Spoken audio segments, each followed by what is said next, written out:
Hello, I'm Michael Reinking, Senior Market Strategist at the New York Stock Exchange, and this is Market Storylines. Every week we are here to keep you up to date on the key trends and events driving global markets. Well, welcome back. In last week's episode, one of our main takeaways for 2025 was the expectation that there would be more volatility, and that is already showing up in the first week of the year. Now, we are recording on Wednesday afternoon as markets will be closed on Thursday in observance of the National Day of Mourning for the passing of President Carter. So let's talk about some of the market storylines driving that volatility. Now, this week has featured a little bit of all of the items we highlighted as potential volatility-inducing events last week. After a persistent sell-off during December, the end of last week ended on a positive note, helped by a mix of headlines including Speaker Johnson securing the House Speaker role, a better-than-expected ISM manufacturing survey, and building optimism heading into the Consumer Electronics Show in Las Vegas with NVIDIA's CEO's keynote event on Monday night. Now, this helped the S&P 500 end the week right at its 50-day moving average, which has been a closely watched technical level. Now, over the weekend, some additional headlines helped to feed some of that tech optimism, with Microsoft reiterating that it would spend $80 billion to build data centers this year, and a strong earnings report from Foxconn. Now, over the weekend, there were also reports that Congress was working on one big, beautiful bill to address tax spending cuts, border security, and address the debt ceiling, opposed to a two-prong approach. And ahead of the open on Monday, there were also press reports suggesting that the administration was considering a more targeted approach to tariffs, which added to that upside momentum.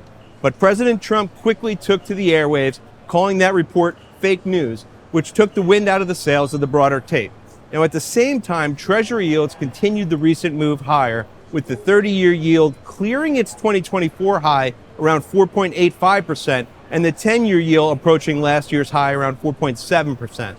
Now, on Monday night, Jensen Huang's presentation included the unveiling of its new chip, a desktop powered by Blackwell, and he also shed some light on how AI will shape the world going forward with its Cosmos platform developing physical AI systems for robots and self-driving. Now, this was all impressive enough to send the stock to a new all-time high at the open on Tuesday, briefly overtaking Apple as the largest market capitalization company and pulling the overall tape higher with it.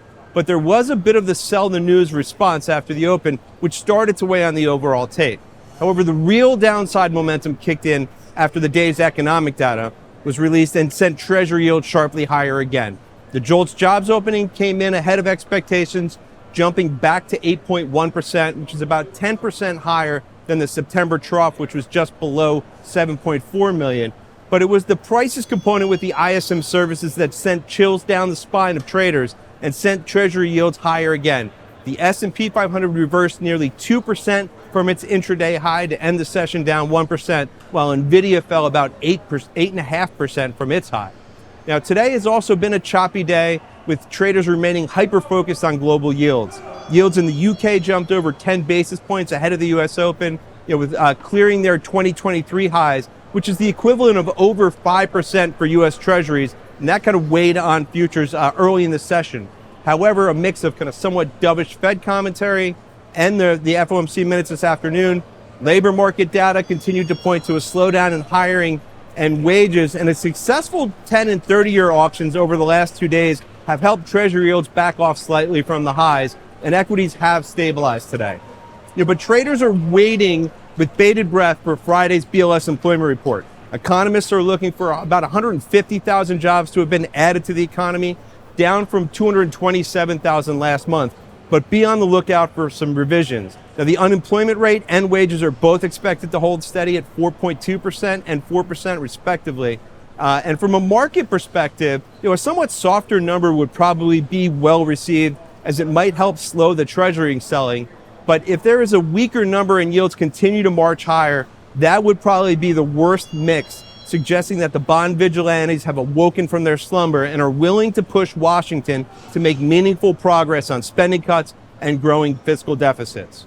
Now, next week will be the first full trading week of 2025, and it will be jam-packed with catalysts, including the start of the staff confirmation meetings in Washington, U.S. inflation data, China trade and GDP, and 2 more big conferences, including the JP Morgan Healthcare Conference and the ICR Conference in Orlando. And it is also the start of earnings season with the major banks leading us out of the gate.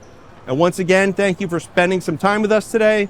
Remember, you can watch Market Storylines on our YouTube channel, or you can listen every Friday on the Inside the Ice House podcast feed. Thanks for joining me. I'm Michael Reinking. I'll talk to you again next week.